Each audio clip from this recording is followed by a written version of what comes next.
Morning, everyone. I'm just going to take a little bit of time to let everybody trickle in.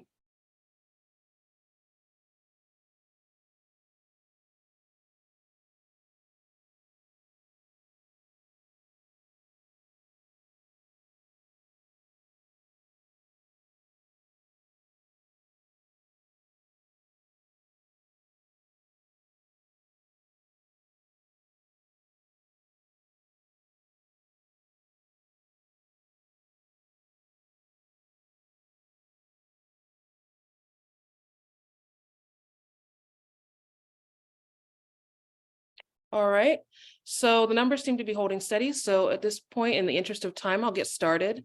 My name is Aliyah True, and welcome to the Diversity in Science event held at the Rosenstiel School. Thank you for being here. As I said, my name is Aliyah True. I am a student here. I'm a PhD student in my second year in the Marine Biology and Ecology department. I primarily focus on coral and ctenophore innate immunity and microbial dynamics. And I will lead that over to my co-host. Hi, everyone. Thanks, Aliyah. My name is Cecilia Lopez-Gamundi, and I'm a fifth-year PhD student here at the Rosenstiel School. I am doing marine geology in particular, and I won't spoil all the surprises I have packed for later. So that's all I have to say for now. Okay, so first I'd like to introduce our first speaker of the day. It'll be Assistant Dean of Engagement, Dr. Andrew Geniesse Elmore, and he is going to give our welcome.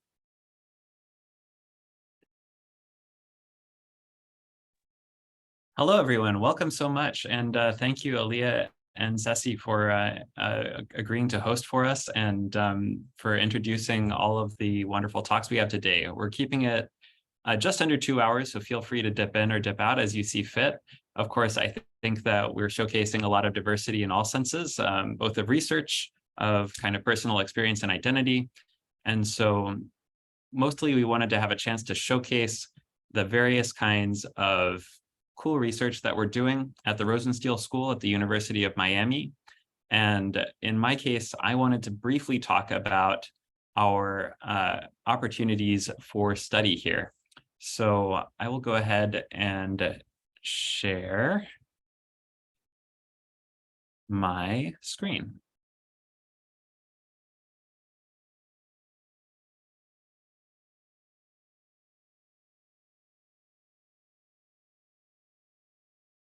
All right, can everyone see that?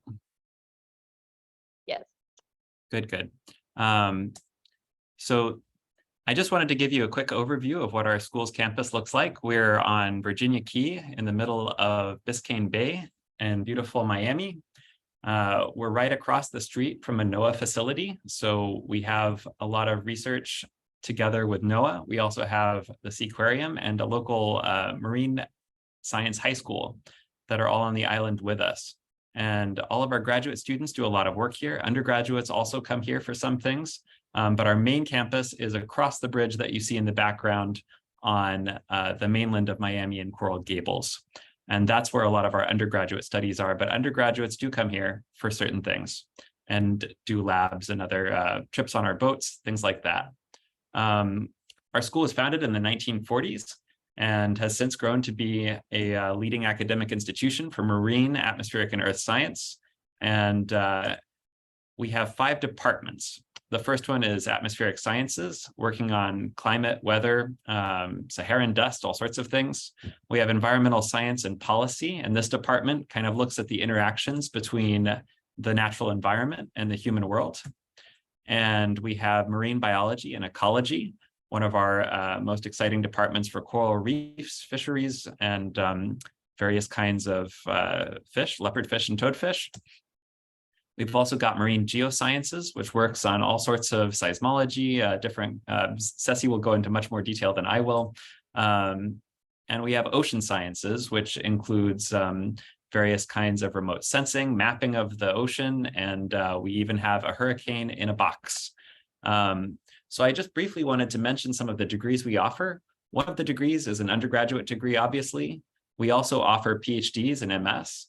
But today I'm going to briefly talk to you about our Master Professional Science degree because we have one specific funding opportunity that's coming up, and I just wanted to make you aware of it.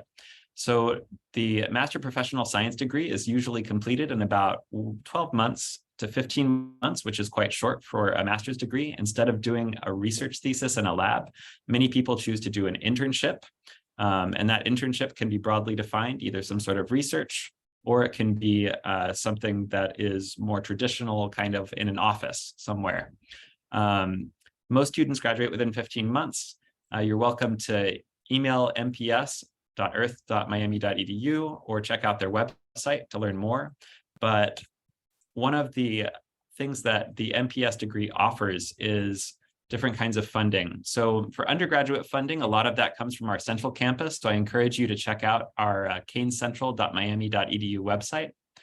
And then for the MPS degree, it is self-funded generally, but for all MPS students, you're automatically considered based on your undergraduate GPA for a 10% or 20% tuition waiver. So that is a 10 to 20% discount off of the cost of tuition simply by applying and having good grades. The other thing that I wanted to mention is our Rosenstiel Opportunity Award, which is rewarded by our Diversity, Equity, and Inclusion Committee. And the deadline for that is coming up. If you apply for the MPS by March 1st, then you will automatically be emailed an application for this award, all students who apply by March 1st. And it is usually an award that is meant to provide people who have historically been underrepresented in the sciences with a chance to have either most or all of their tuition for their graduate study covered. So again, that's coming up on March 1st. If you'd like to learn more about it, I'll have some contact info at the end of my presentation here. MS students are also self-funded, but they do not have as many funding opportunities as the MPS. And then PhD students are covered with a RA or a fellowship that can offer 5 years of support, including a stipend to live for living expenses. If you'd like more information, there's more on our website. Application deadlines for the PhD and MS have technically passed, but we are making some exceptions. So if you're interested in applying, please email me. And for the MPS, we have applications open all the way to May 1st for international applicants and June 1st for domestic, but March 1st is the deadline if you want to be considered for the Rosenstiel Opportunity Award. Thank you very much for your time. I really appreciate it. If anyone has any questions, I'm happy to answer some quickly in the chat, but otherwise I will pass it back to Aliyah and Ceci. Thank you so much, Andrew. Okay, so for our first talk, we have Inventing NASA Technologies to Map the Ocean, and this is provided by Professor Vade Chirayath and Dr. Anna Tárano. Great, good morning, everybody. Hopefully you can see my screen here. Give me a moment, I'll just play this in the window. There we go. All right. So hello, my name is Professor Vade Chirayath. I direct the the Aircraft Center for Earth Studies. I previously directed the NASA Laboratory for Advanced Sensing, and I am also a National Geographic Explorer. My research tackles essentially what we do not know yet. We've mapped more of the surface of Mars, the Sun, and the Moon than we have of our own ocean floor. Previously, I was an astrophysicist, and I spent a lot of my time mapping these other bodies. We're not the only ocean in the solar system. It may surprise you to learn there's actually known ocean worlds orbiting Jupiter and Saturn. These are some of them that are very exciting potential hotspots for looking for extraterrestrial life in our celestial backyard. Most of my instruments right now map coral reefs on Earth. This is from a Guam field campaign using an instrument I invented called FluidCam. And this essentially allows us to look beneath the ocean surface and map corals and other shallow marine environments to the sub-centimeter scale. So most of the time, my team is dedicated to going out and mapping these different systems with aircraft. We have a solar electric research vessel that actually I built with one of my MPS students from last year, Stephanie Wright, who was the recipient of the Opportunity Award that Dr. Elmore had mentioned. And in addition to that, my center runs the helicopter observation platform, which is a heavy lift, much larger than a drone aircraft that we use to test instruments before they go into higher altitude orbits or space. And then finally, we've been working with NASA and a company called Swift to develop a long endurance solar drone platform that would be used for mapping the oceans at scale across our planet. So in a nutshell, that's what I do. I identify as a BIPOC. So for me, diversity is very important. At NASA, I helped create the first participation of a federal agency in the San Francisco Pride Parade. This became quite a landmark event, and we had all the other NASA centers very quickly follow suit after this was approved by Congress. That started about in 2014 and is continuing to the present. I also helped create collaborations with entities that help promote diversity in STEM fields, particularly one of my favorites, Star Trek. This is us and some NASA scientists on the set of Star Trek Discovery. So I'll turn it over now to Dr. Anna Tárano, who is part of my ACES team. But if you have any other questions, feel free to go to our website, and we hope to see you at Rosenstiel School.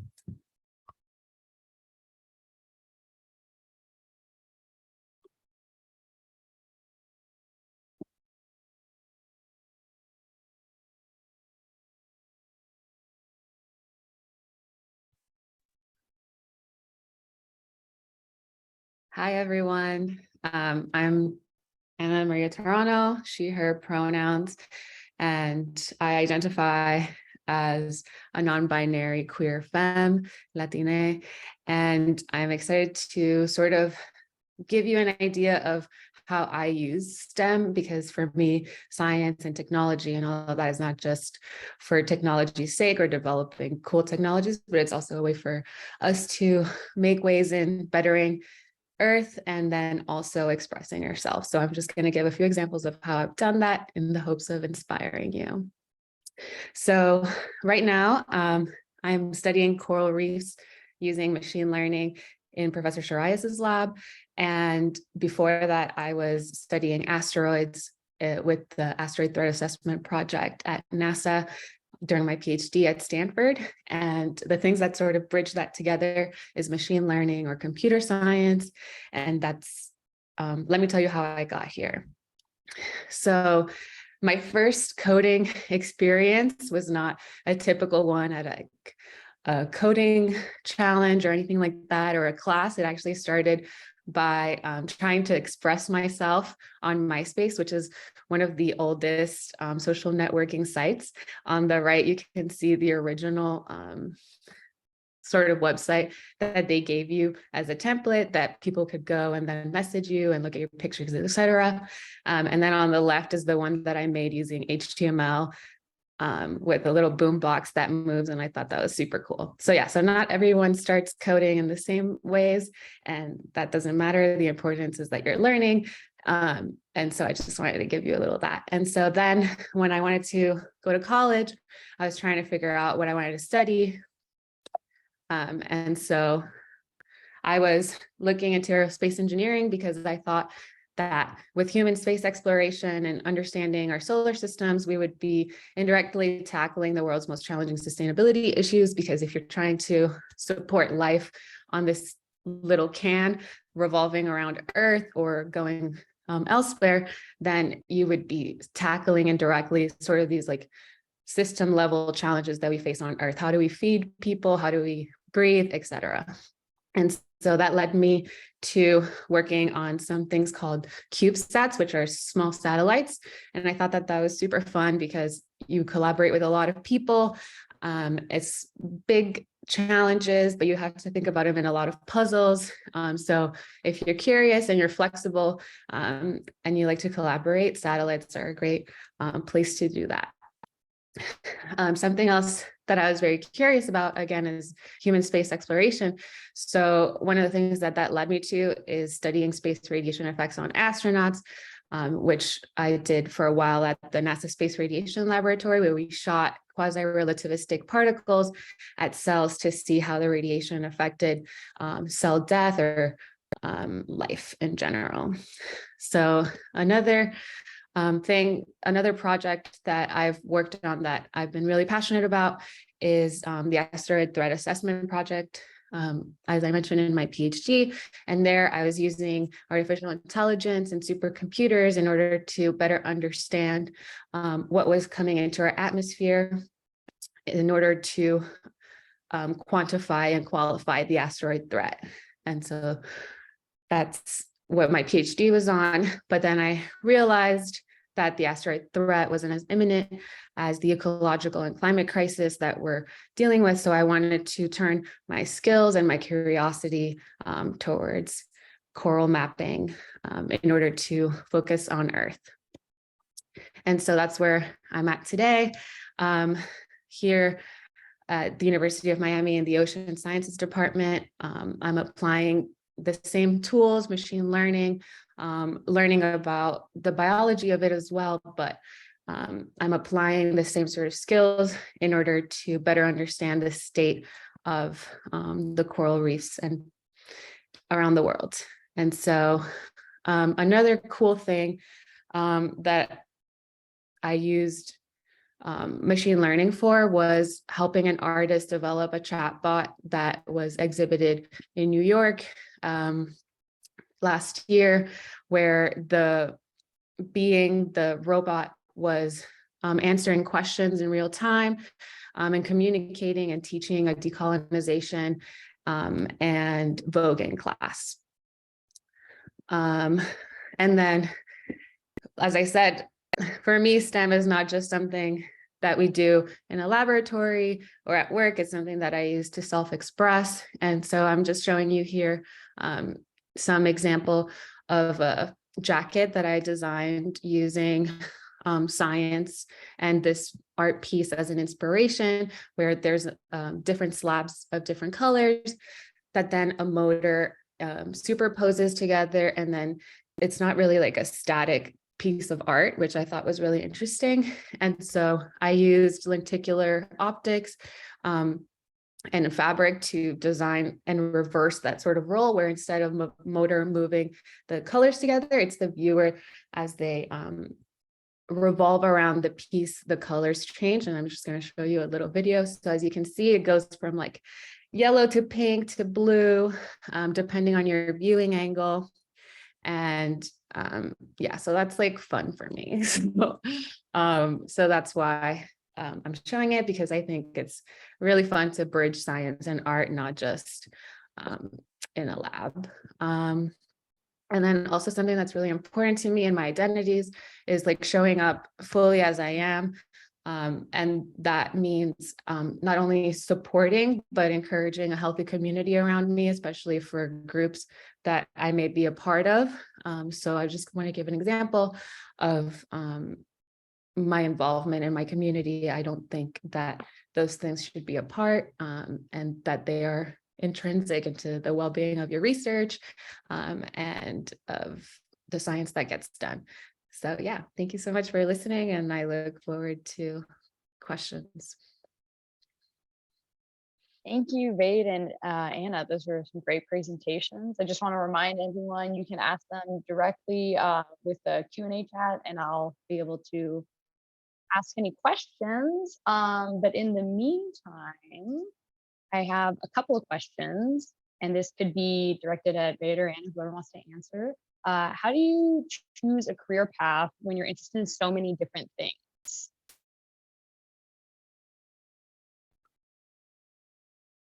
I see Vade laughing a little bit. Yeah, sure. I can go first. It's hard. I started off as somebody who only really cared about cosmology, particle physics, astrophysics, astronomy, very, very much looking up. And it was through that process that I realized how important looking down is occasionally. So I would encourage you to, if you get a solid background in any scientific field, you will be well trained to answer questions and to use a scientific method to pursue research. Personally, I would highly advocate for a solid mathematics and physics background that applies in nearly every single field you're going to use, including people. There are physical systems, so I'd highly recommend that. Anna? Yeah, so I was and not very traditional engineer when like studying aerospace engineering. So I highly recommend the same thing as Vade. As soon as you know that you're interested in some sort of science, especially if you're in high school, I encourage you to tackle that curiosity and take those classes then, because it can get a little bit more difficult during college when you have less amount of time in order to really delve into those topics. So I would say, follow your curiosity. As soon as you know it, try to develop those skills. Some people tend to learn more via doing. So if that's you, then go do a project with a school team, or figure out people who are also interested in doing that outside of school. And if you're interested in a lot of different things, again, I encourage you to follow that curiosity as well. And it doesn't have to be in a formal educational setting either. YouTube is a great place to learn, summer camps as well, and ask a lot of questions from people that you look up to. Thanks for those answers. We actually have some chatted questions, and I think this one's for you. Is there a website where we can buy a jacket, or was that an exclusive? That's hilarious. Thank you so much. That's very sweet of whoever posted that. That jacket is not for sale, but I am happy to make you one. Email me. We can talk about it. Just kidding. And then, yeah, I'm happy to also tell you where to get the materials so you can make it yourself. I think we also had one last question. I think Vade was answering, but in case people wanted to broadly hear about it, what if you want to study planets? What should you do? Yeah, I mean, start with Earth. It's the most interesting one, and then branch out. I would highly recommend, if you're coming to Rosenstiel next spring, I'll be offering a course on oceanography and oceans across the solar systems, particularly targeting planetary bodies in our solar system. Yeah, I think a lot of the vocabulary that gets developed in planetary science also stems from Earth. So I think from our understanding of Earth, right, we project onto other planets what we understand here. So I highly encourage starting with Earth. Absolutely. So I actually have a question. Y'all are both so interdisciplinary. How do you kind of merge all these different ideas and fields? Like, what was your career path to be able to do that?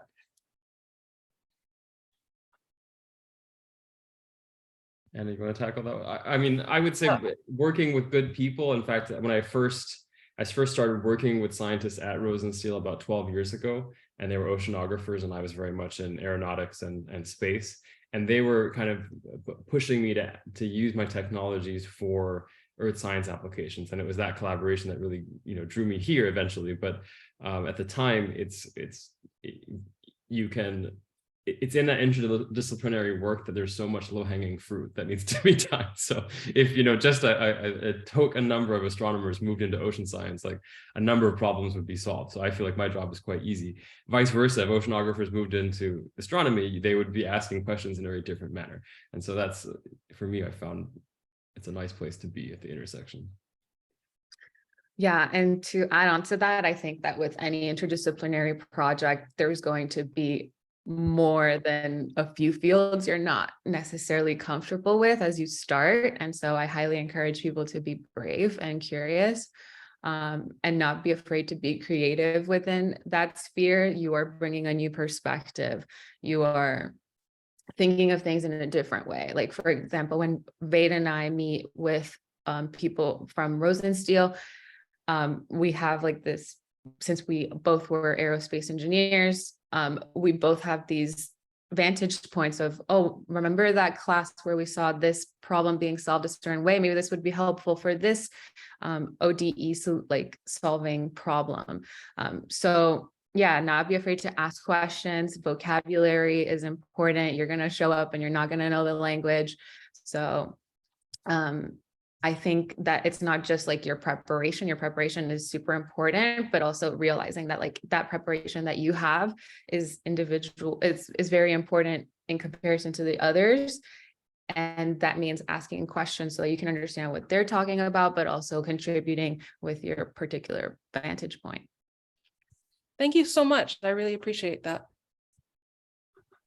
That was a super fruitful discussion, guys. I want to turn it over to the marine mammal science, Dr. Maria Cartalano and Dr. Jill Richardson, who are going to be also introducing students that they have with them. So take it away, guys.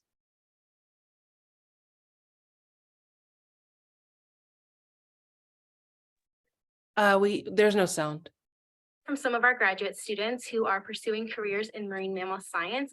And they're going to tell you a little bit about the different career options that they're pursuing, as well as some of the options that are available to you if you're interested in marine mammal science. So in the program, they're in the Masters of Professional Science program in the Marine Mammal Science track. They're getting hands-on experience, and they're in a variety of classes to get all types of knowledge and experience to become marine mammal scientists and conservationists. Now, just to give you a little bit of background, marine mammals that we study are either fully aquatic or they're semi-aquatic, and they fall into 4 main categories. The first is cetaceans, which include the whales, dolphins, and porpoises. The second is pinnipeds, which include seals, sea lions, and walruses. The third are our sirenians, which include manatees and dugongs. And the fourth are marine fissipeds, which includes sea otters and polar bears. So thank you so much for tuning in. I hope you enjoy hearing from our graduate students, and we look forward to seeing you one day at the Rosenstiel School. Hi, I'm Natalyn Jones, and I'm a current student of the Marine Mammal Science track, and I'm from Memphis, the Memphis 10, 901 I represent, yes, yes, yes. So today I'm trying to become a marine mammal veterinarian, which is mostly similar to your dogs and cats veterinarian, but we just deal with animals that deal with the water. So your animals are on land, my animals are in the water. We also play around with a little bit, we provide medical care, let me say, to fish, sharks, sea turtles, birds, anything that deals with saltwater or freshwater we can do. So our job, again, is to provide medical care. So when we provide medical care, we will do an actual normal exam like you would do a cat and dog. So we would check the heart rate. We would get a chuff sample from the blowhole where he'll blow onto the slide and we'll look at. We will also draw blood from the flute and do a blood sample. The normal things that a veterinarian would do with your dog and cat. So as a marine mammal veterinarian, there are other things you can do or other places you can work, such as the government with NOAA, National Marine Fisheries.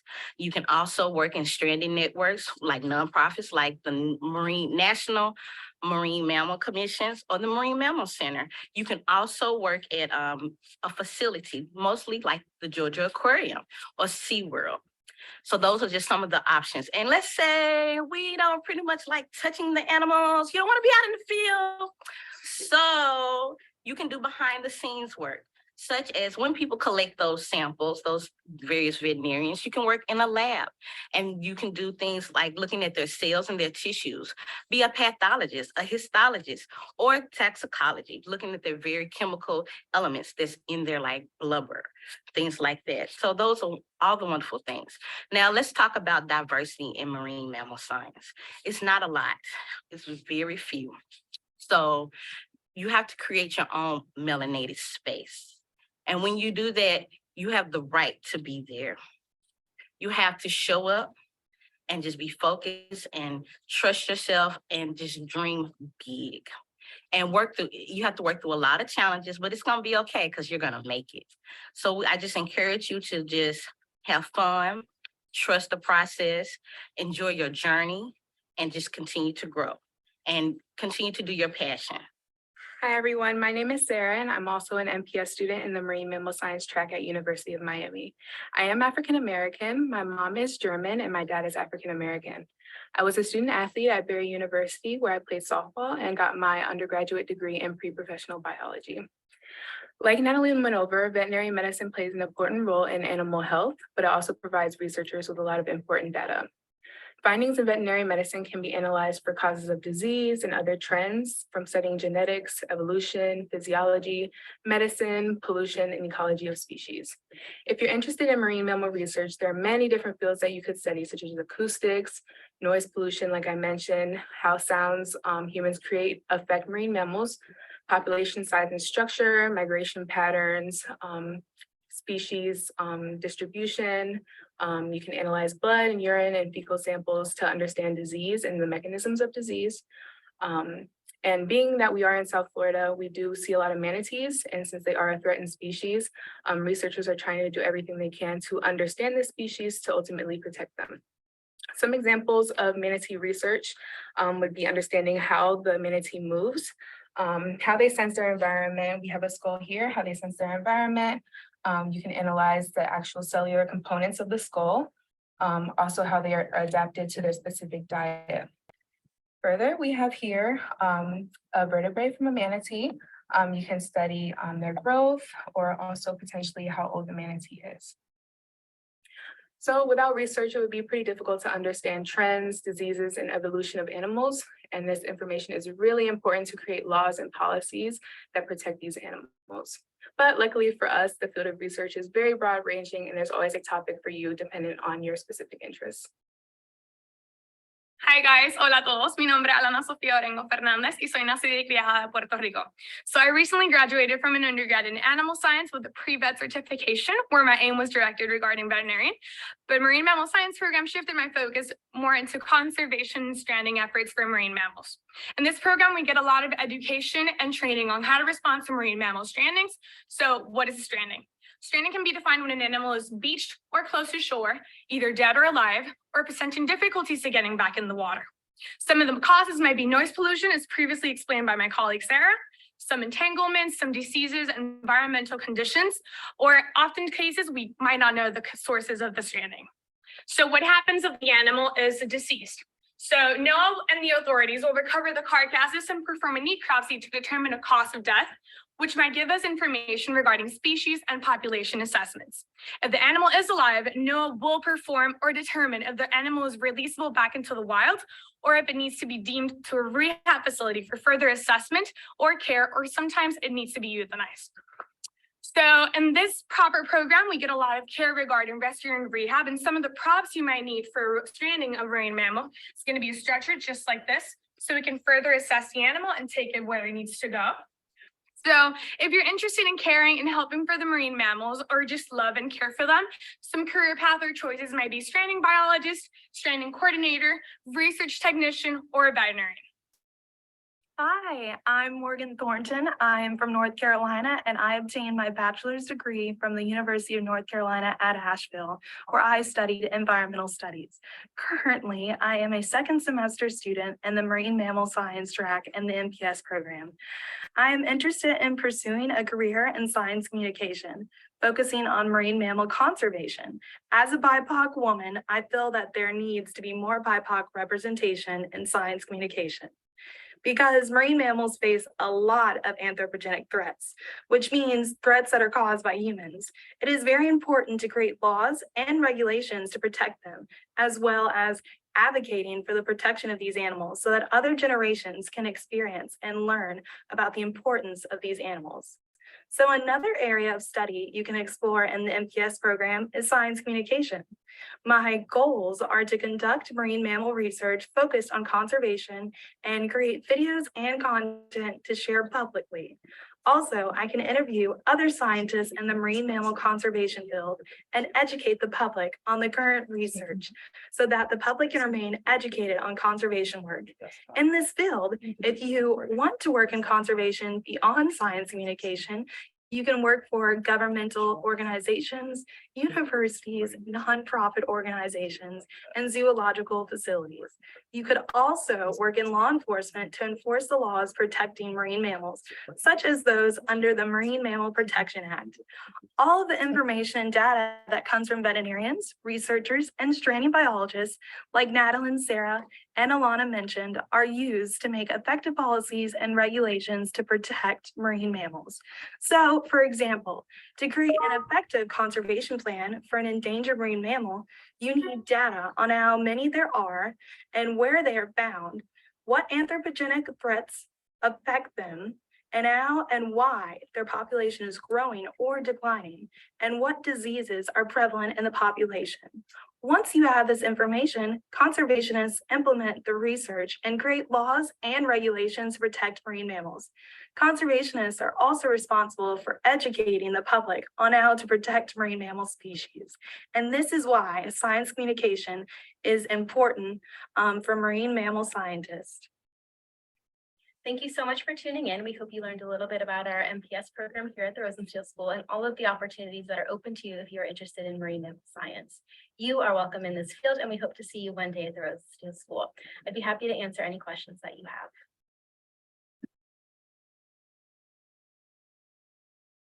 Awesome. Thank you so much for that video. That was really cool. So I know currently we have Dr. Maria Cartalano, Dr. Jill Richardson, and student Natalyn Jones on the video, and they are available to answer any questions you might have.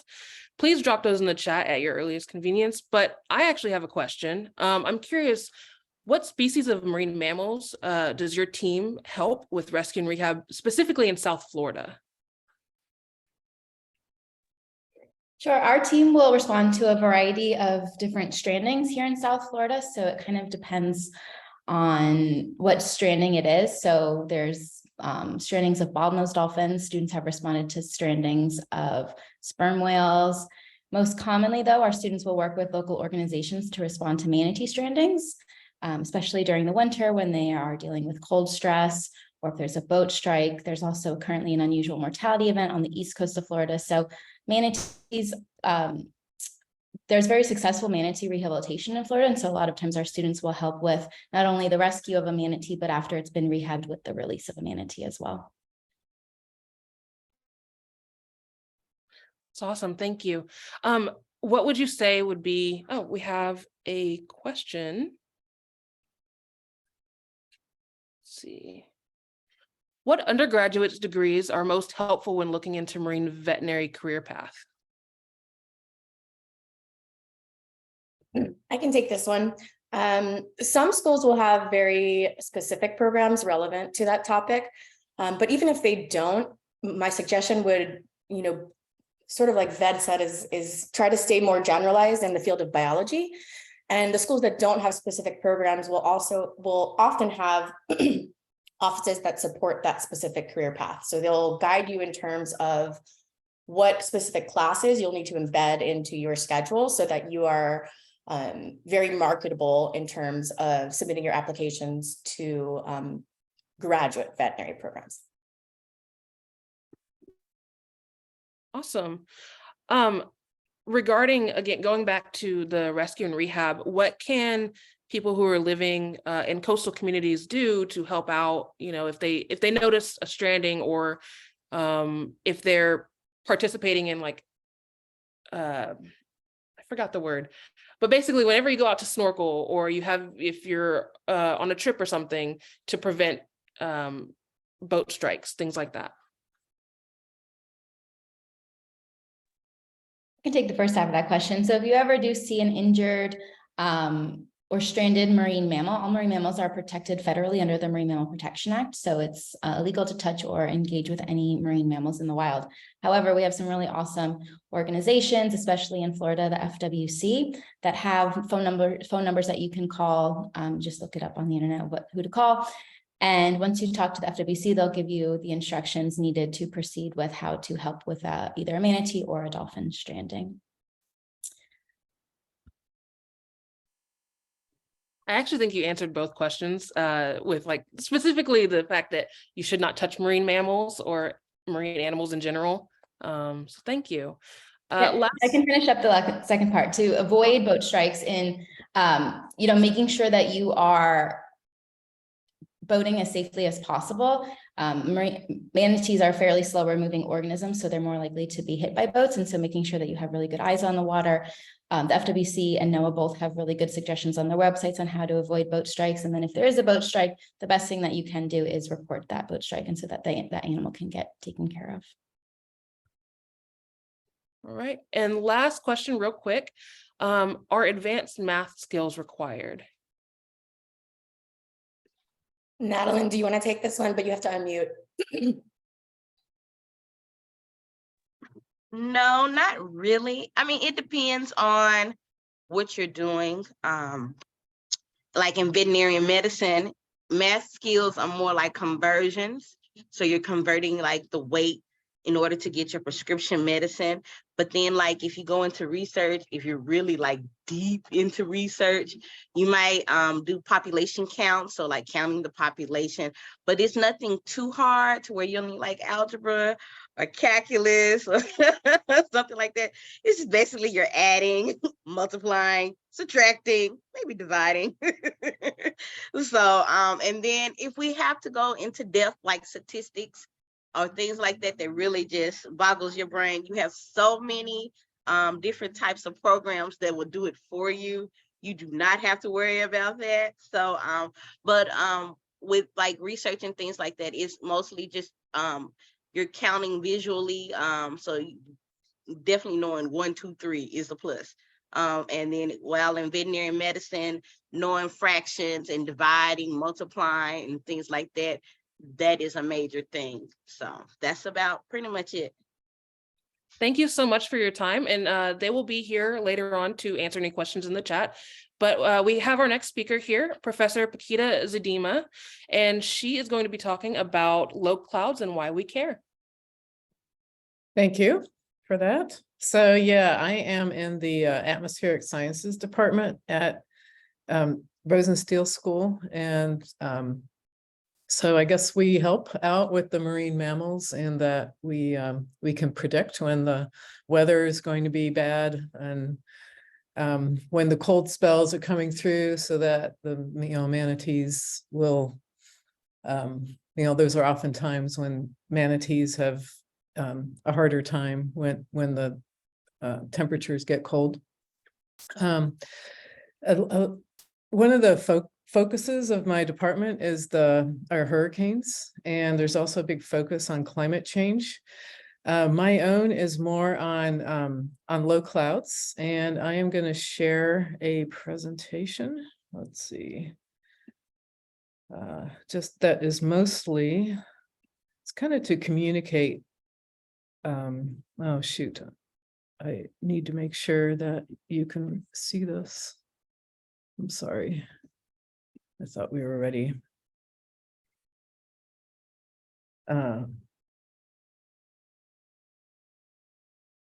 Yeah, so one of the things I do is I have a camera up on the roof of my building, and I've been taking cloud photos for a long time, and I turn those into movies, and I use those to try to visualize. Oh.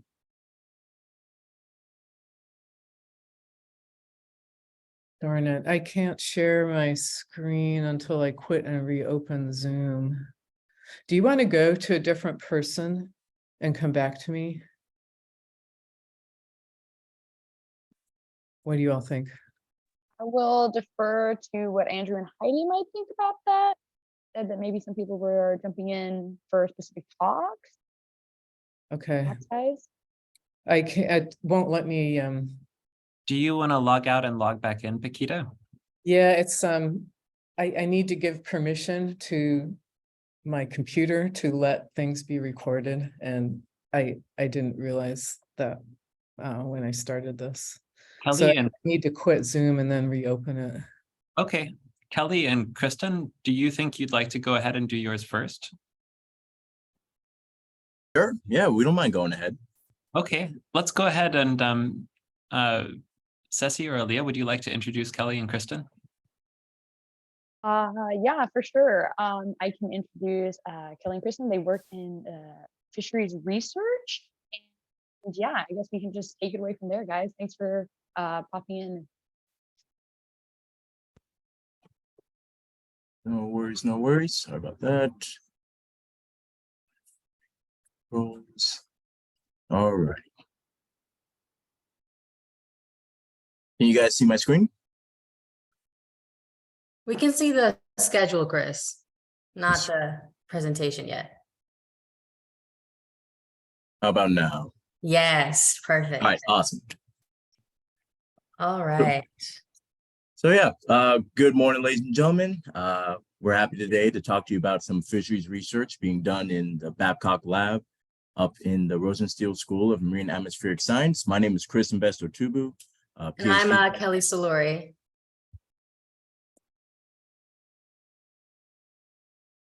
All right, cool. We're really excited today to talk with you guys about fisheries research, if anyone's interested in that sphere.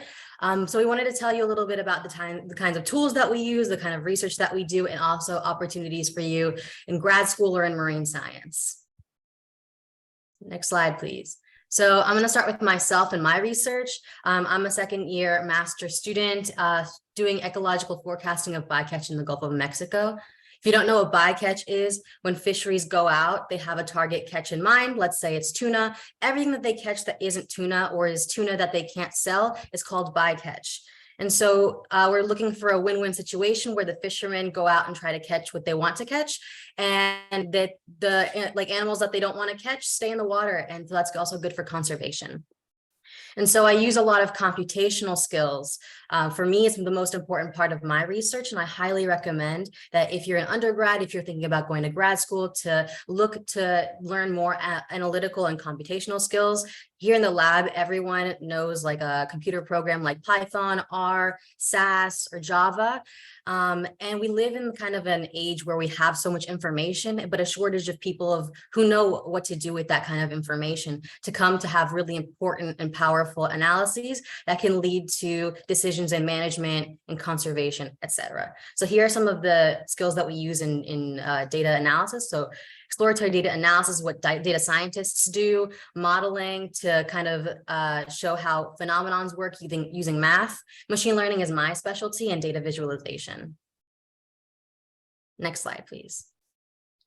My specialty is with machine learning, which is the process of teaching a computer or a machine on how to process data, how to make decisions, how to optimize systems, identify patterns, learn from data, and more. I'm personally using a random forest to do ecological modeling, and some other people in our lab are also using machine learning to identify whale calls and so many other really cool things. And I would love to talk about it further if you're actually interested in pursuing something like computational fisheries. So these are skills that you can apply to any field. It doesn't have to be just marine biology. You can use computational research for finance, for meteorology, for psychology, for really any type of field. So these are really transferable skills. So even if you're not sure you want to do marine biology or fisheries, computational skills are really great. Alrighty, guys. And then just for some background in terms of my exploration in marine science. So as you can see here, I've been an avid fisherman for most of my life. And a couple of major questions that I've always had are how to catch the fish, which involves where do the fish live? What do the fish eat? So it's very much that ecological aspect. And I'm going to talk with you guys about some ways that can help you build your own expertise, and that you can hopefully look onto and use as a tool in your experience. And one of those experiences are the research experience for undergraduates. These are some of the ones that I went to. However, there are plenty more if you guys want to do your own research, but these ones, of course, I'm going to recommend just because of my own personal biases. So these take over the summer typically, and they're paid. Always go for a paid internship. While the experience is absolutely credible, it's also nice to make a little bit of money, and then you can go ahead and use it for whatever you want to use it. I started with the University of Maryland Elmore CSC, and I'm still with them. And thankfully, through them, I was able to continue on to my PhD. So even with some of these experiences, you can get additional funding to help scholarships when you're in school, as well as progress you further. And it was through these internships where I was able to identify food web ecology as my field of study. So it's not just always, it's always fun to go to new states, get new experiences, but it also helps solidify your interests and what you would like to do. So again, I highly recommend if you guys want to take a picture of the screen, I'd be happy to go back further or send it to you guys in a private email. And yeah, just going into what the internships entail, typically you're going to be doing a research project for the summer. It's not all just sitting in front of a computer and analyzing data, though. You could also do some volunteer work. Like, for example, here I was with a summer camp of kids looking at dragonfly larvae, which was also part of my summer research. And recently in a graduate student internship, I did a lot of hiking up in the mountains. So you get to see a lot of cool stuff in addition to getting some awesome research done. And then going into my current research now in the Babcock lab, I'm building a series of food web models looking at some of the major changes in Biscayne Bay, which is a local ecosystem here right next to Miami area. And actually it's facing a lot of issues currently. They've been going on over the last couple of decades, but really recently we're starting to see a rise in fish kills. I'm sure you may have heard of in the news, as well as seagrass die-offs. So this is just to show that it can even start off at home, just going to your local canals, rivers, and bays, and getting an idea of what's going on and what is calling you to explore. And finally, to that regard, go and explore your interests. Don't be worried that you may not know enough, you don't have enough experience to, be a part of science. Like, you yourself are already scientists if you're starting to ask questions, if you want to figure out what's going on. So yeah, that's ultimately my piece, and I'll give it back to Kelly. So we definitely want you to explore your interests. So here we have a couple of free resources for analysis skill building. I was an alumnus of the Data Science for All program that gives a free 8-month data science bootcamp teaching you Python and SQL and other really interesting data science skills for people who identify as minorities of color, LGBTQ+, veterans, as well as neurodivergent people. There's also another program for data in science for women, as well as for people in other countries such as Colombia or Jordan, as well as many corporations and data corporations have free certifications that you can put on your resume, that you can learn new skills for free on your own time in your own laptop. So it's really accessible for you to learn these kinds of skills that have really big impact on how you can do science. Next slide, please. And there's also free funding marine resources for people of color. And so some of that is the LMR CSC program, the Living Marine Resources and Cooperative Science Center program. A lot of people in our lab are funded by that, including Chris. It gives you tuition, stipends covered, networking, summer internship, really amazing experiences, as well as some grants that you can screenshot this page and look more into it in depth, because I think we're a little over time. So pardon. If you want to know more about these opportunities, you should get your phone and scan it below, because it'll take you directly to the page. Minorities in Shark Science, if you're interested in hands-on field research with science, they come out of Miami, and you give really good communities and programs through that, as well as the diversity programs through NOAA. So I think we're almost out of time, but I want to really thank you guys for listening to our conversation. And if you have more questions, please do not be afraid to reach out to any of us. And on the next slide, we have our emails of most people in our lab, including ourselves and our PI. So thank you so much. And if you have any questions, we're open for it. All right, so it looks like we have one question, Kelly, where they ask what languages are recommended for starting out in computational research? Sure. So Python is a really great way to start off, because once you know Python, it's kind of like when you know like a Latin language. Let's say you know Spanish, now you know Italian, you can do Portuguese, you can do French. Python is that Latin language, where if you know Python, it's easier for you to learn the other languages. And that's how I started, and I really enjoy it too, as well. So. Nice. And then someone asked, as someone who is interested in working with Dr. Babcock for my PhD, what would you say is the best part about working in her lab? Me personally, I would say it's just the options for other research opportunities. Also, she's pretty hands-off, so I like the fact that it's not very controlling, but she'll still answer any emails you have, and she's very responsive. So she cares about the research you're doing, and she's going to help you get as fast as possible. So I am actually going to have to stop right there. Any other questions in chat will be answered by them typing. So we have to move on to our next speaker. I'm so sorry to cut y'all off, but thank you so much for your presentation. Back to Paquita about low clouds and why we care. Are you there, Paquita? Yeah, I am, and I'll just jump right into it. So I mentioned, let's see, let me start this play. Okay. So I mentioned that I have a couple cameras up on the roof of the building where I work. I'll show that on the next slide. And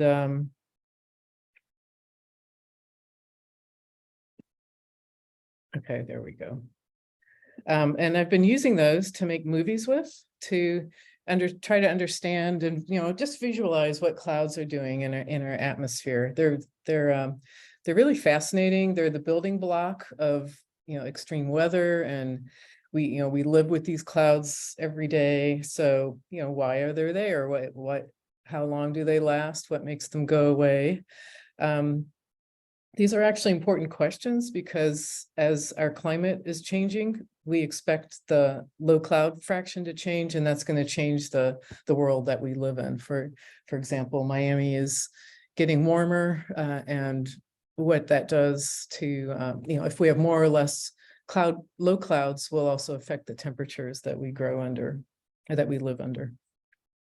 So, yeah, so that's one, and that's, I kind of want to show you where that camera is at. So I think you know where the Rosenstiel School is, out on that peninsula, and then that's our campus there.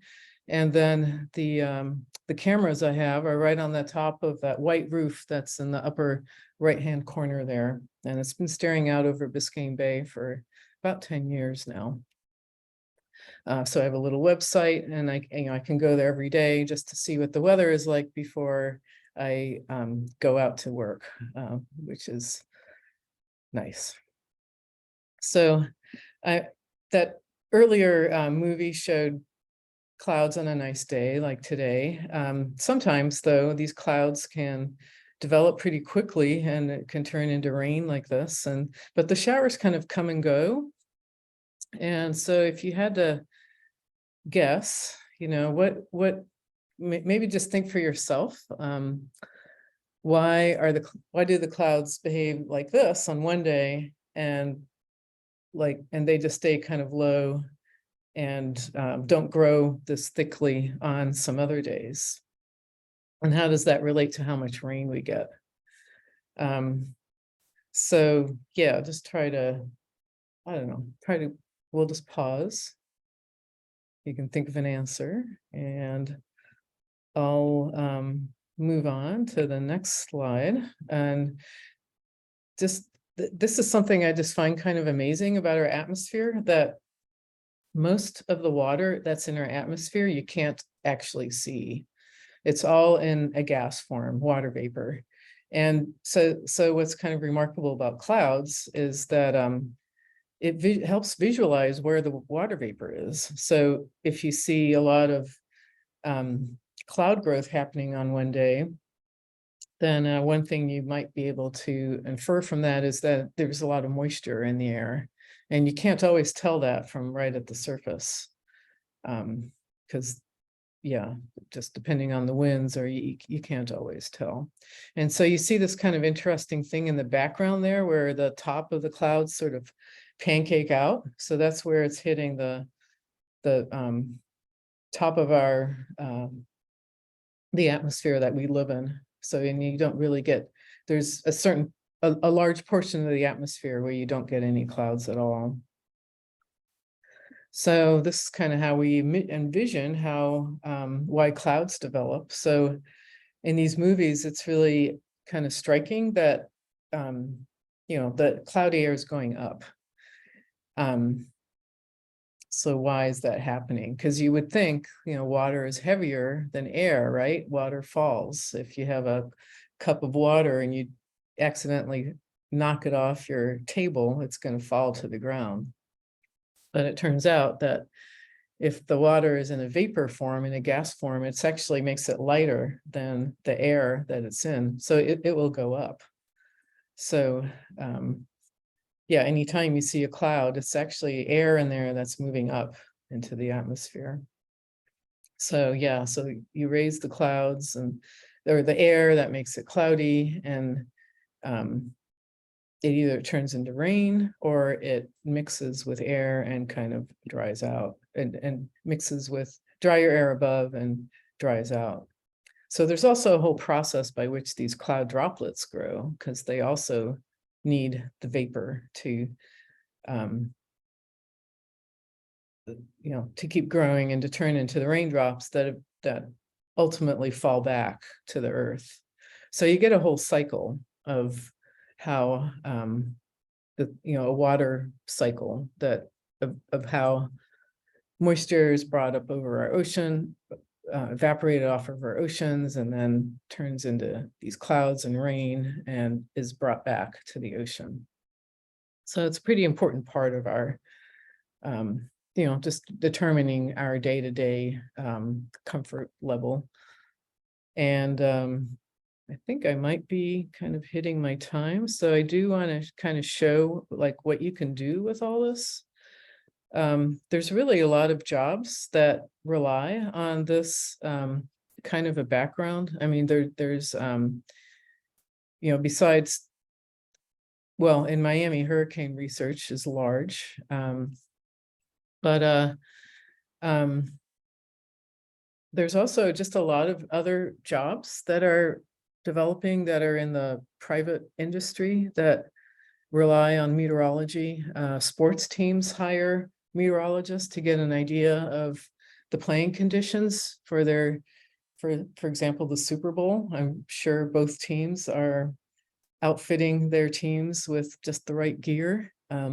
Airports hire meteorologists. They're very interested in lightning prediction, for example. So they do that by the hour, update whether or not they think there's going to be lightning. This is a big deal in Miami.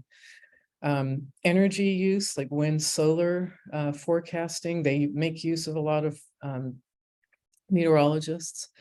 In Miami, there's a lot of interest in how sea level rise is going to affect different neighborhoods and how you know, hotter temperatures, the heat indices, how they show themselves in different neighborhoods. So it's really like a growing field with lots of different opportunities, many undergraduate research opportunities. And it's also, what I also like about this field is that there's room for all kinds of personalities in it. So you can be like, you know, the total nerd and just geek out on your computer and math, but there's a great need for communicators and people working at, you know, just communicating with like hurricane risk or in the insurance company. So if you like looking at weather and, you know, and are already watching the weather on TV, actually that gets like the biggest viewership of anything, then there might be something in it for you in the future. That is really awesome. Thank you so much for that. I always knew that, you know, clouds are important, but I never realized how many different things you could actually do with the research that you do. So I'm curious, why did you end up studying clouds? Like what pushed you into this field?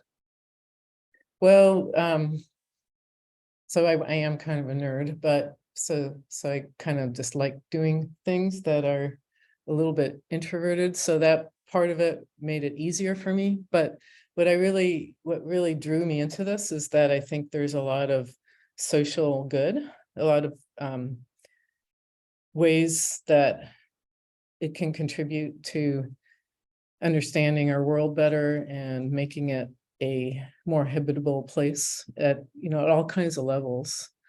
And so that aspect of it, I think, was a real big determinant. So, and I really like that that you really do need all kinds of people to be impactful with Yeah, this. actually, so going off of that, needing so many different types of people in this field, what kind of person do you think would do well in this field?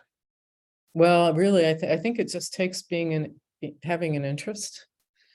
What I've been hearing so far, it's really a lot of the same things, like being curious, not worrying too much about,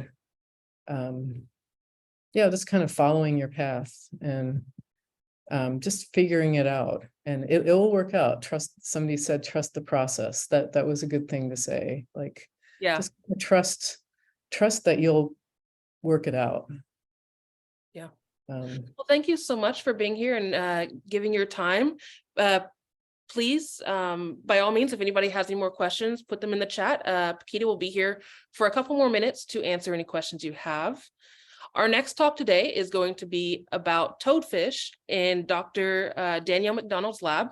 The presentation is called Serotonin, Totally Dynamic. And her students here are Mary Shay and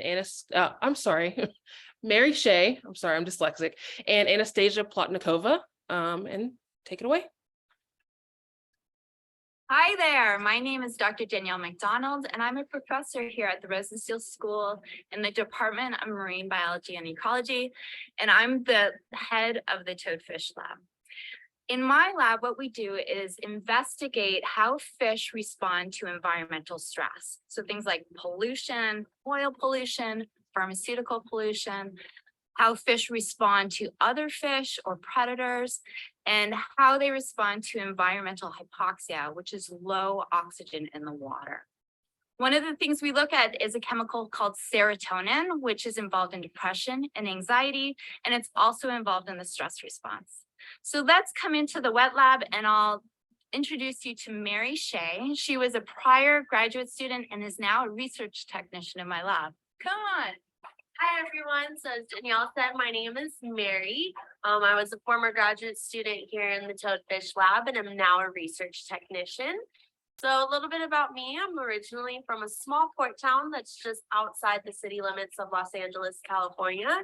I grew up with a single mom, my brother, and our very kind of close family relatives.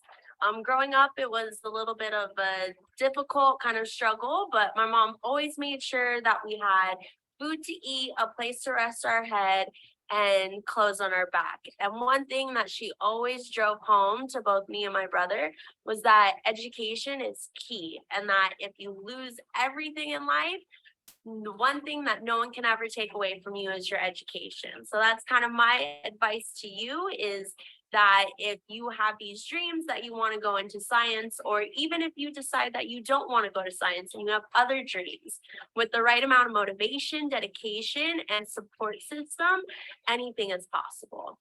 So enough about me, let's talk about the cool stuff, the toadfish.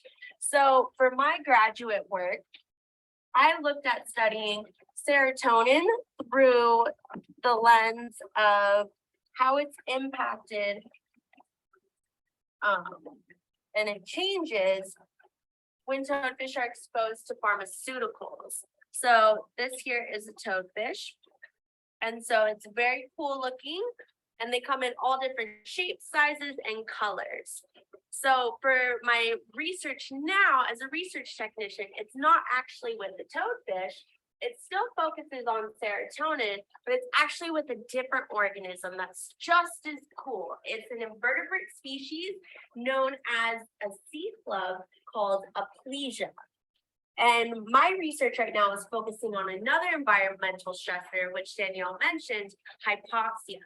So I'm looking at how this organism responds to hypoxia by looking at serotonin levels in blood as well as tissues, and also using an ultrasound machine to measure heart rate as well as stroke volume.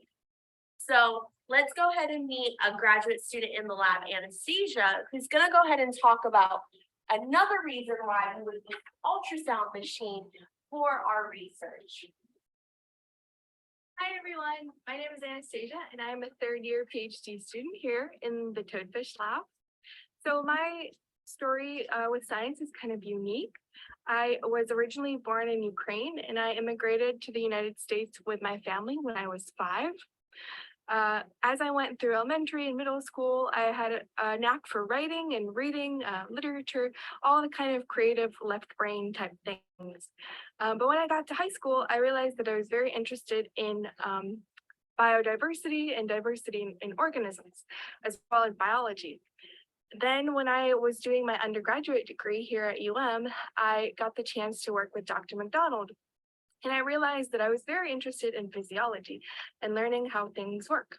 So now here I am as a graduate student combining those two interests, which is physiology, learning how things work, and also reading, writing, and being creative, which is a big part of being a graduate student. So if you think that you are completely on the opposite side of the spectrum, that is not entirely true. Sometimes you can dip into either or, and if you have both, well, you just have the best of both worlds. So I am currently studying the role of serotonin in cardiac function in the toadfish, as well as development. So here we have our juvenile toadfish, and they look like exact replicas of the adult toadfish. And these guys are actually just about 2 months old now. So they spawned in early December. And you might be wondering, well, how do we actually induce breeding season within the toadfish? So it's normally through early January through June. And we first have to match up a male and a female. So if we look to the fish right here on my left, we have fish A and fish B. Do you think that visually you can tell the difference between a male and a female? Now you might look at them and say, well, this one is larger and this one is smaller, or this one is slightly colored differently than this one. So drop down below in the chat your guesses for which one is a male or female, fish A or fish B. Now, earlier, Mary mentioned ultrasounding. So as you can tell where we're going with this, we have the ultrasound machine right here, and we can use this to determine the sex of our fish. And this is the machine that they use in hospitals, exactly like the one that they use to ultrasound women. So let's take our probe and take a look at these fish. Now, Mary, remind me, what are we looking for in these fish? What we're looking for on this screen here is we're going to be trying to find something that represents black dots or circles that would look like grapes on a vine. And these are going to represent the egg sacs that are actually inside of the toadfish. And so one cool thing that we're actually seeing here before we're getting to the eggs is the heartbeat of the toadfish. And so you can kind of see it's going boom, boom, boom, boom, boom, boom. And so that's the heartbeat. So that's another interesting and cool thing that we can actually look at and study if we wanted to. So looking at a broader picture, we can see here, this is our outline of a toadfish head. And what we would be seeing if this was a female is we'd be seeing those black dots, but I'm not seeing any. So my judgment, I'm going to say this is a male. What do you think, Anastasiya? I think so, Mary. I mean, considering that you found the heart just like that, I think your ultrasound skills are impeccable. Now, what about fish B? So this one is noticeably larger in size, which might be a giveaway. Let's take a look at the abdomen. And so when we're looking at the abdomen here, if we can kind of zoom in, we can see these black circles here that almost look like grapes on a vine. And that's exactly what we're looking for. So this is what we would say is a female. Exactly. It's a gravid female ready for breeding season, right? So now all of you who dropped your guesses in the chat below, did you get it right? Was it fish A, fish B? Because fish B is the female here. So thank you so much, ladies, and everybody. Thank you for listening to us here at the Toadfish Lab. If you have any questions, please put them in the chat. We'll be happy to answer them. Bye.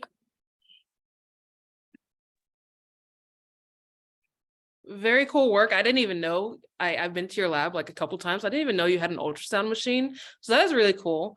But right now we have Dr. McDonald, Mary, and Anastasiya on to answer any questions you might have. But I'm curious, why did you, and I know we've had somewhat of this conversation before, but why did you specifically work on toadfish? So I guess I can take the lead. For me, it kind of just happened by chance. When I was looking to make a switch from the MPS program to the MS program, I was kind of looking at different professors and what they were doing, and the work that Danielle was doing was actually like super interesting to me. Had never worked on fish before, didn't even know what a toadfish was.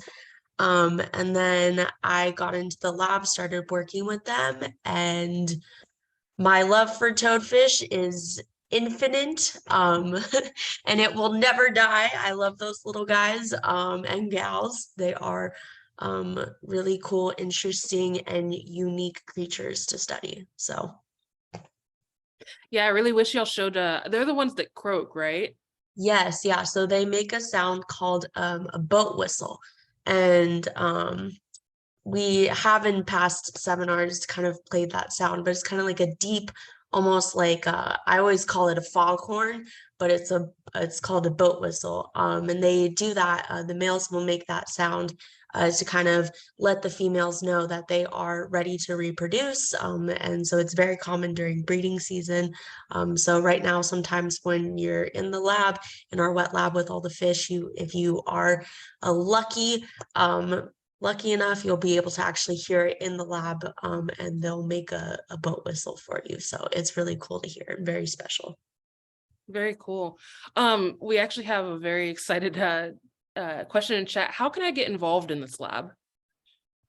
So that is super simple. If you're local, and you're a student at Rasmus or Miami, you can always come down to Rasmus or Rosenstiel School. My apologies. We changed our name. And just come to the lab and start talking to us, or you can check out our Facebook or Instagram. I believe the handle is the Toadfish Lab. You can DM us through that. You can also email Danielle McDonald herself. Her contact information is found on the Rosenstiel website. So. And what would you say the importance of toadfish conservation is, and how will your research affect that?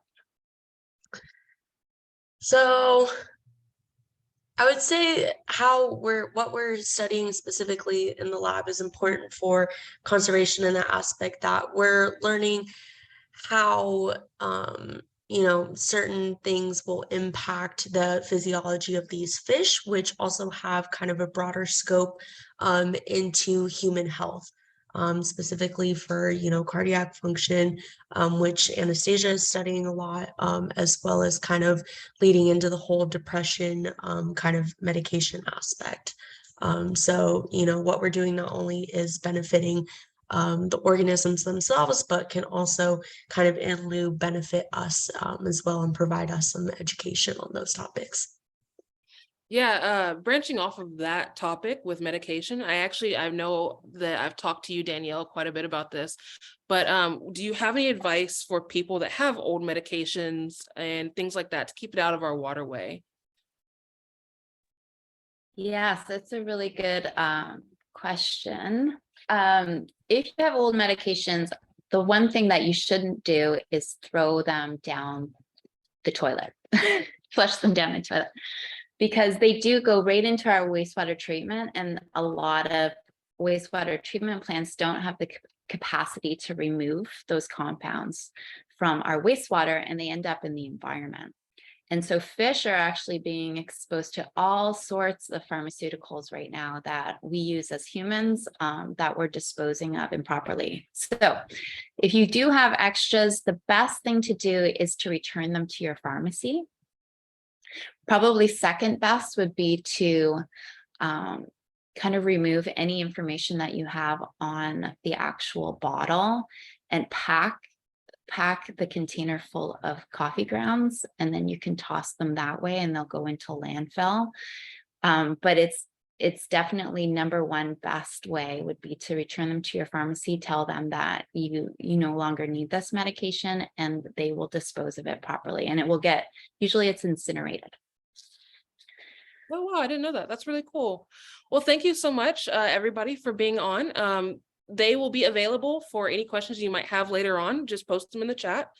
Our next speaker is actually my co-host, Ceci Lopez-Gamundi, and she is going to be talking about diversity in marine geoscience. Thank you so much, Aliyah. I'm going to share my screen. Let's see if we get it. Can people confirm that they can see my screen? Yes, you are good. Okay, it's not presentation mode though. Yeah, I'm headed to that now. Okay, so we're good. Okay. Well, I just want to start off by saying my name is Ceci Lopez-Gamundi, and I do research on suspended sediment in the Bahamas, really looking at the role of storms in the rock record. So here we can see on the right, this was actually Hurricane Ian just a few months ago hitting the western side of Florida. That's the Bahamas where I actually study, so we're pretty close by. So what is suspended sediment and why do we care? I'm going to go over that. So carbon environments, think reefs. Think about this blue shallow area over here and a little bit in the Florida Keys. They are the best archives for our climate's past, and they record the conditions they experienced in the water in their what we call bones or skeletons, right? That's important because the present is the key to the past. That's a concept that's like fundamental to geology, and this guy Charles Lyell actually helped Darwin shape some of his ideas. So when we analyze carbonate sediments, so breakdown of these like skeletal bones, how they move today, it helps us read the rocks better that they create later on. They consolidate and create rocks. What drives suspended sediment? It's just a fancy word for sands, all shapes and sizes. Is it persistent, normal conditions, or or catastrophic storm? So here on the right, we're going to have like a picture of Florida right before Hurricane Ian hit. You know, clear waters, dark blue, and all of a sudden I'm going to show Hurricane Ian coming across, hitting Florida, and then all of a sudden you see this kind of churning color of like light blue. That's all suspended sediment. Okay. So this happened just last year in the Bahamas. We focused on one called Hurricane Matthew because it was a direct hit. You can see it was Category 3, strengthened to a 4.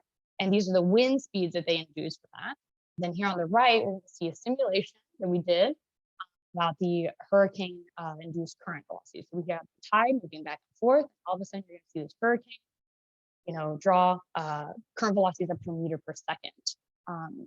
And so we were able to compare our model results here on the left with reality on the right. So on the left, these red areas to show where sediment originally on the seafloor moved the most, and it was kind of confined to these areas in red. Then when we looked at what we saw on the satellite image, which is a lot using MODIS, we can see that these white areas here are kind of confined to where we modeled. So that was the first day after the storm, and it showed that our model was right, which was kind of rare. So then we have to actually quantify the amount of sediment. So there's people way smarter than me that come up with these relationships between how the light hits water, and we can calculate actually the milligrams per liter of sand in the water.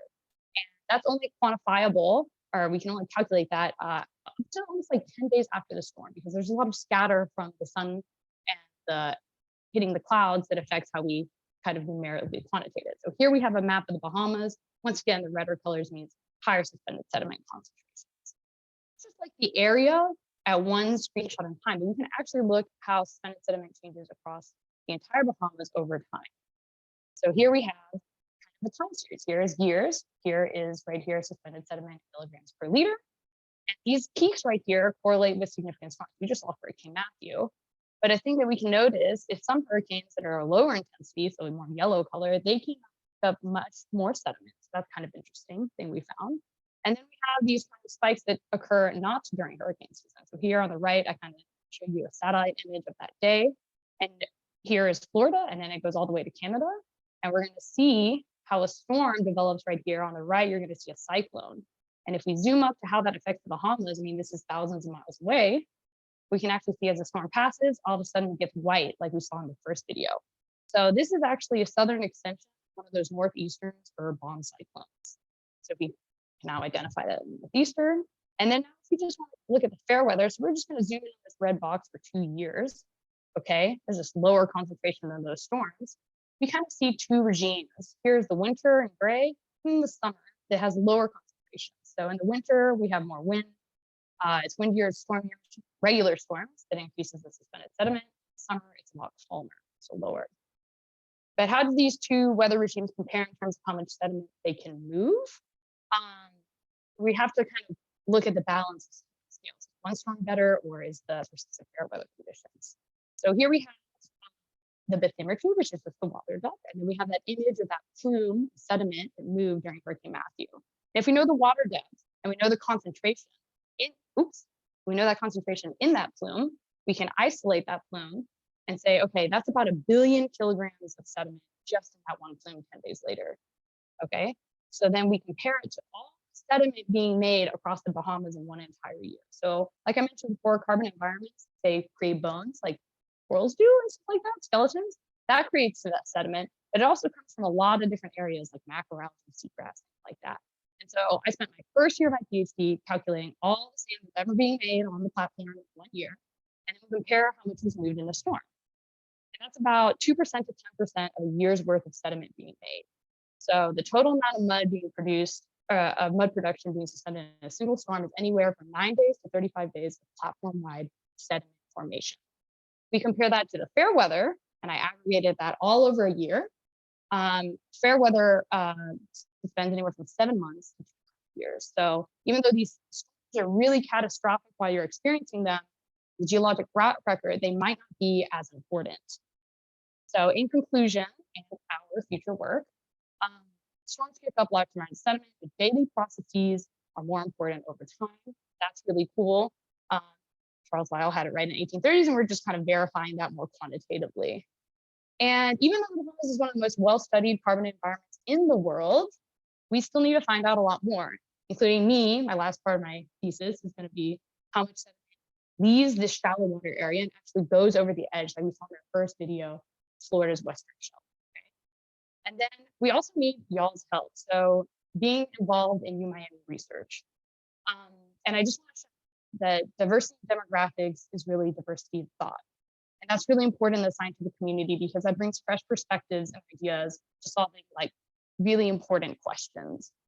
And minorities are particularly underrepresented in the geosciences, even amongst the STEM fields, which they're already underrepresented in. Just to highlight how bad that is in the geoscience community, there was a paper published in Nature, which is kind of the benchmark for science. And they found that over 40 years, there has been no progress in diversity in the geosciences, and that is earth science, atmospheric, and ocean. As a community, we're trying to desperately fix this, as we should, and needs to be rectified. And while outreach is great to learn about, different opportunities, I know as a student that fundamentally financial key is support is important. So here's some options of scholarships for your undergrad, GSA, AGI, AWG, minority scholarships, and then more of a doctorate oriented. There's the McDonald Coral Fellowship just specifically for Florida. It's already mentioned before that Woods Hole has some paid internships in the summer if you're just interested to see if you like that kind of stuff. There's so many more options, so please feel free to reach out if you may have them. Sharing the screen now. Ooh, I think you're muted. My mistake, sorry. Thank you so much, Ceci, for that information. What made you decide to study sand and rocks? Yeah, that's a really great question because it seems kind of boring when you look at it objectively. It's like Builder's Rocks is actually a saying. But it actually came from on the beach when I was a little kid. And I noticed kind of when I was sitting on the ground that the ripples in the sand looked a lot like the cloud formation above, which is kind of like separated evenly and kind of sinuous. And so I kind of like turned over to my mom, like, why do they look the same? She says, oh, it's just a different fluid moving a different material, but in the same way. And at that point, I was like, well, that's super cool. And I became really obsessed with how sand moves in the environment. And I was into like dunes, so like subaerial like movement, and marine world because it's a lot cooler. I think my husband would disagree, but I think the ocean's cooler. That's awesome. Thank you so much. Of course. So I am going to introduce our next and last speaker. Her name is Isma, and she is the multicultural chair of the Marine Science Graduate Student Organization here. And she is also the leader of SEAS, or Seeking Equity and Success, which is a graduate student organization. All right, Lise, take it away. Thank you, Aliyah. I appreciate the introduction. I am sometimes last, but I am always Lise. So let me know if you all are able to see my screen. Yes, you are good. Perfect. Perfect. Hello, everyone. Thank you all for hanging in there. I am the last speaker. And I wanted to let you guys know how much I appreciate you all sticking in there. So I am the multicultural chair of the Marine Science Graduate Student Organization. And one of my responsibilities includes running SEAS, Seeking Equity and Success. So SEAS is a marine science graduate student organization that was founded after the murder of George Floyd, to be a safe space for discussions. We are unapologetically Black and devoted to increasing racial diversities in the sciences. However, everyone is welcome. You know, our conversations occur monthly at 2 p.m. on the last Monday of every month this semester, and we hope to see you there ready to share and with an open mind. So our past conversations have included topics such as climate injustice, equity, justice, and law, white privilege, intersectional identities, racism, and institutional racism. And we were fortunate enough that the last semester we were actually able to give away a scholarship to a student at the Rosenstiel School. So this semester we are hoping to give away 2 $500 scholarships. I still have to talk to MSGSO, but I think I can make this happen for students who are members of historically excluded groups and who are self-funded. And in order to qualify, students would have to attend at least 3 SEAS meetings or write a blog post for the SEAS website. So we are fortunate enough that we are able to actually give out a scholarship and help aid the diversity that we actually want to see in the world. Like I said, SEAS is a safe space to talk about conversations, and our monthly schedule is out. So will be having our conversations on the last Monday of every month at 2 p.m. And we are hoping to have a lot of students there so that grad school is hard and people need a safe space to be able to get things off of their chest and to get things off of their minds. And we are very blessed and fortunate that we are able to do that for graduate students. And our next meeting is going to be about centering DEI and racial justice in science work. I'm hoping to get guest speakers from the Multicultural Student Affairs so that we will be able to do that. And there is always a way to center equity in the work that we do. And so we're hoping to get that advice and be able to share that with you all. Thank you so much. And with that, I will take questions.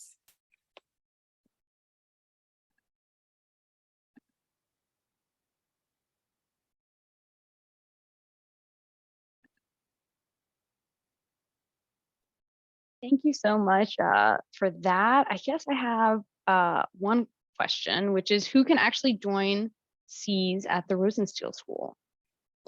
That's a really good question and one I get a lot. And the answer is everyone. Everyone in any department, all graduate students, and even postdocs. So most conversations are for students and postdocs. However, there will be times where we will invite faculty, and they'll know when they get invited. So to answer the question, all graduate students. Perfect. And then another, I guess, more personal question is, I know why you founded, or why it was founded, but why did you personally take the initiative to create such a great organization for the Rosenstiel School? Oh, thank you. So yes, SEAS was originally founded in 2020. And it was started by this incredible student, Eric Randolph. He actually won the Rosenstiel Award for Best Work in DEI. And I was fortunate enough to take part. And now I'm currently MSGSO's Multicultural Chair.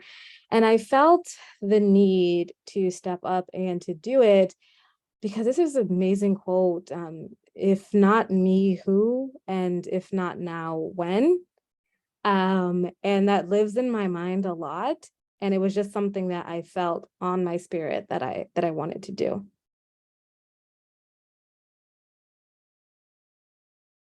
Great. Well, thank you so much. I think we could maybe move on, if everyone can hear me, to kind of the end of our,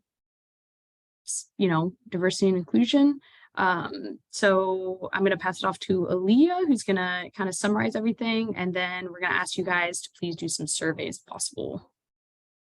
Yeah, actually, Lise, before you go, I know I see you every single day because, we're in the same lab, but I was curious about your particular experience being a minority and like how that has affected your graduate school path and how you got here.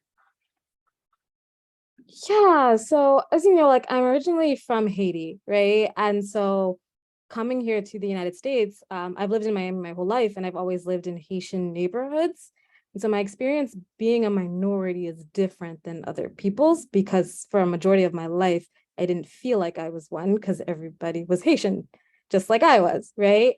And I will say, I guess one of the differences is that I came to climate justice and climate change work in a way that was probably different from other people. So 2 days before my 15th birthday was the January 2010 earthquake in Haiti. And it was the time that I realized that this world will have climate change refugees. Climate change will make people homeless and have no place to live. And so that's how I came to this work from a very human perspective. And so coming into grad school, like I love that we study these organisms because like they're great, but there is a human perspective and a human topic that I feel like we don't discuss when talking about what climate change will do to the world. And so that's how I got here. And that's how my experience as a minority has influenced me getting here. Awesome. Thank you so much for that. Thank you, Lise, for your time. And I'd also like to thank the audience. We just have a couple more things to take care of. First, I would like to pull up the survey for the webinar. And this is just a way for us to connect to you as well as get any feedback that you might have. Just as a, okay, awesome. So our first QR code is going to be a tour of the campus, as well as informational sessions, especially in spring. This is a big time for prospective students to come to campus, or if you're unable to, if you're not in the city of Miami, to be able to virtually view this. No worries.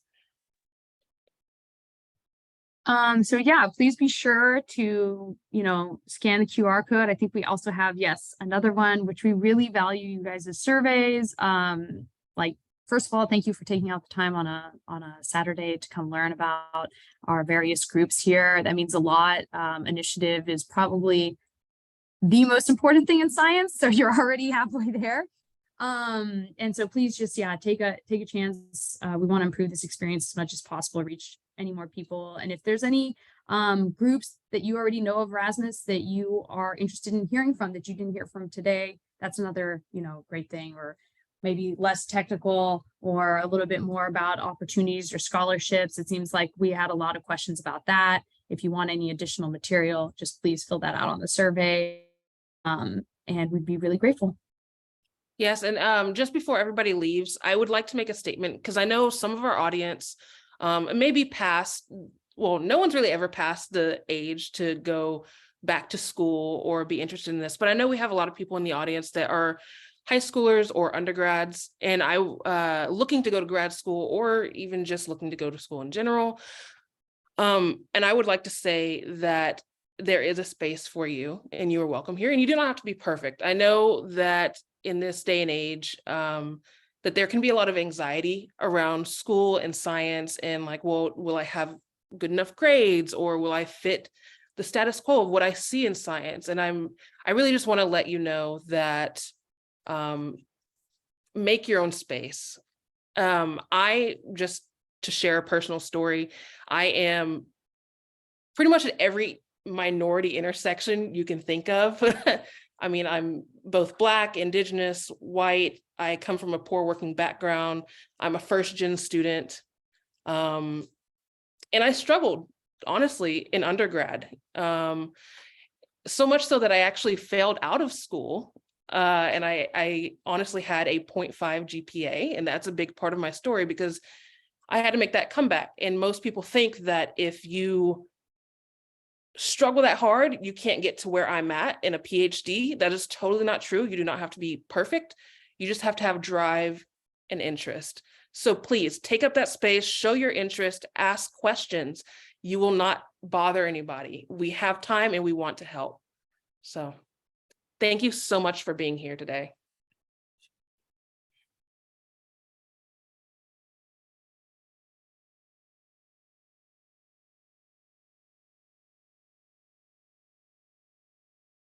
I see we have some, oh, okay, so it looks like it's just thank yous in the chat.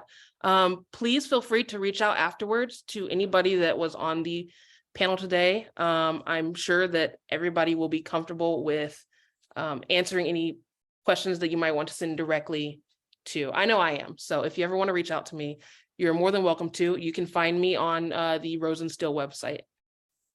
Same goes for me. If you have any questions, more than happy. I just want to echo Aliyah's statements about like the struggle is real going through undergrad. I know it. I'm a first generation American. My parents did not experience college here. I didn't even know what I was doing when I was applying. I was just like taking tips online.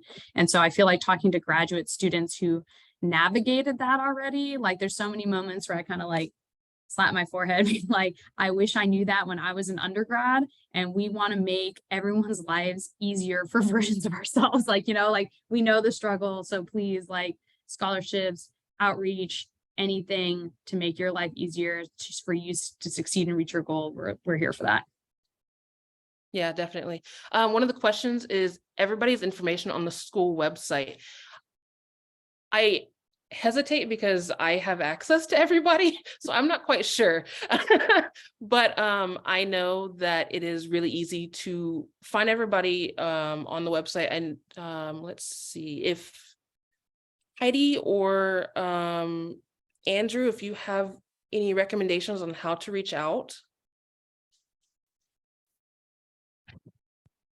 So a lot of contact info for our office is available on the website, but you're also welcome to, Heidi, do we still have the virtual info session slide?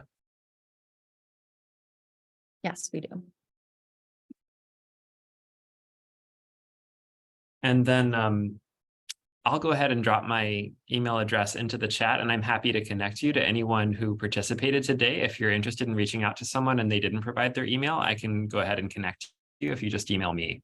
But this is the QR code for setting up a virtual info session if you want to talk to somebody, myself included, Heidi included, and several of our students, current and former. So yeah, we can connect you with whoever you'd like to be connected to. Just let me know and I can get the info for you. I'll drop my my email in the chat here. But thank you all for coming so much, and we really appreciate it. And thank you so much, Aliyah and Ceci, for hosting today and sharing your stories. We really appreciate it. Pleasure. All right. This concludes our webinar, I guess.